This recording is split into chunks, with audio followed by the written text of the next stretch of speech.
वह बच्चा जिसने किताब से देश को देखा। 26 नवंबर की ठंडी सुबह थी। आसमान हल्का धुंध से ढका था और स्कूल के मैदान में बच्चे कतारों में खड़े थे। आज का दिन खास था, संविधान दिवस। मंच पर बड़े अक्षरों में चमक रहा था, हमारा संविधान, हमारी पहचान। स्कूल में हल्की सी हलचल थी, लेकिन एक बच्चा, आरव, बाकी बच्चों की तरह उत्साहित नहीं था। उसके मन में एक ही सवाल घूम रहा था, आखिर संविधान क्या है और क्यों हम इसे मनाते हैं।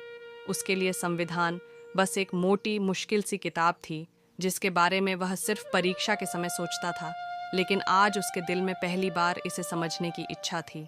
एक सभा के बाद एक अनोखा दिन शुरू हुआ। जब प्रार्थना सभा खत्म हुई, बच्चे अपनी कक्षाओं में लौटे।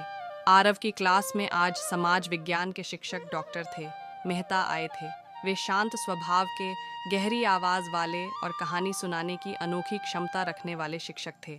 कक्षा में आते ही उन्होंने अपनी मेज पर एक पुरानी सी मोटी किताब रखी। उस किताब के कोने घिसे हुए थे, जैसे वह बहुत कुछ कहने को तैयार हो। उन्होंने मुस्कुराते हुए कहा, आज पढ़ाई नहीं होगी, आज यह किताब तुम्हें अपने बारे में बताएगी। कक्षा में अचानक सन्नाटा छा गया।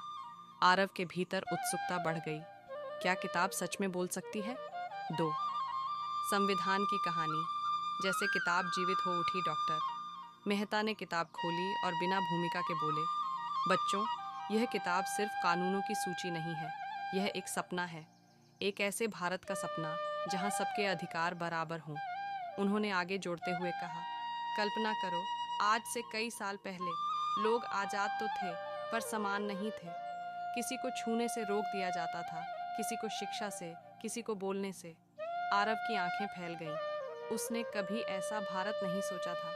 लेकिन शिक्षक बोले, कुछ महान लोग थे जिन्होंने तय किया कि भारत ऐसा देश होगा जहां हर बच्चा सिर ऊंचा करके जी सके।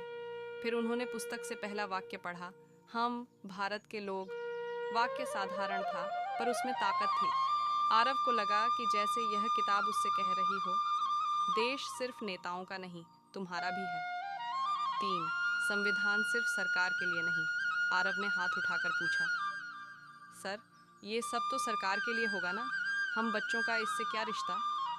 डॉ मेहता ने धीरे से किताब बंद की और बोले, संविधान सरकार को नहीं, देश को चलाता है। और देश कौन है? हम, तुम, मैं और हर बच्चा।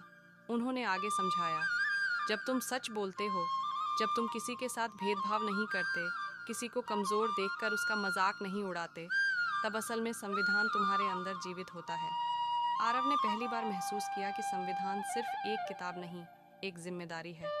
4 आरव की दुनिया बदलती है। उस दिन स्कूल से लौटते वक्त आरव चुप था, लेकिन अंदर बहुत कुछ चल रहा था।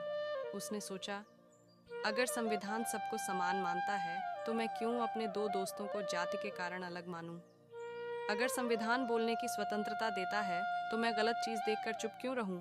घर पहुंचकर उसने अपनी छोटी बहन अन्वी से कहा, आज मैंने समझा कि संविधान सिर्फ नेताओं के लिए नहीं, हम जैसे बच्चों के लिए भी है। ये हमें सिखाता है कि कैसे जीना है, प्यार, सम्मान और बराबरी के साथ। अन्वी ने पूछा, तो हम क्या कर सकते हैं? आरव मुस्कुराया, बहुत कुछ। अगर हम किसी का मजाक नहीं उड़ाएंगे तो हम संविधान को मजबूत करेंगे। अगर किसी दोस्त के साथ गलत हो तो उसके लिए बोलेंगे तो हम संविधान को जिंदा रखेंगे। अगर हम देश को साफ, शिक्षित और अच्छा बनाने की कोशिश करेंगे तो हम संविधान पूरा करेंगे।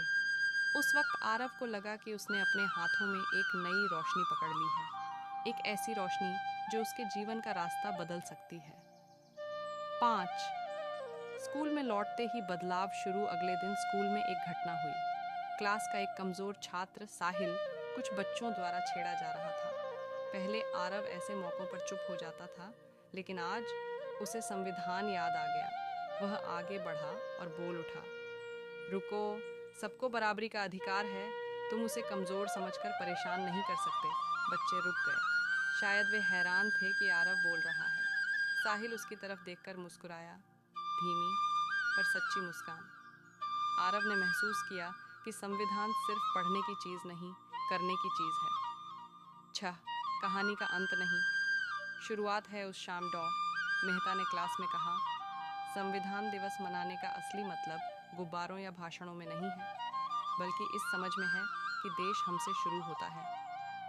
आरव ने पहली बार महसूस किया कि छोटे छोटे काम, सच बोलना, गलत के खिलाफ खड़ा होना, सबके साथ बराबरी से बात करना देश को मजबूत बनाते हैं। उसने मन ही मन प्रतिज्ञा की, मैं ऐसा नागरिक बनूंगा जिस पर मेरा संविधान गर्व कर सके।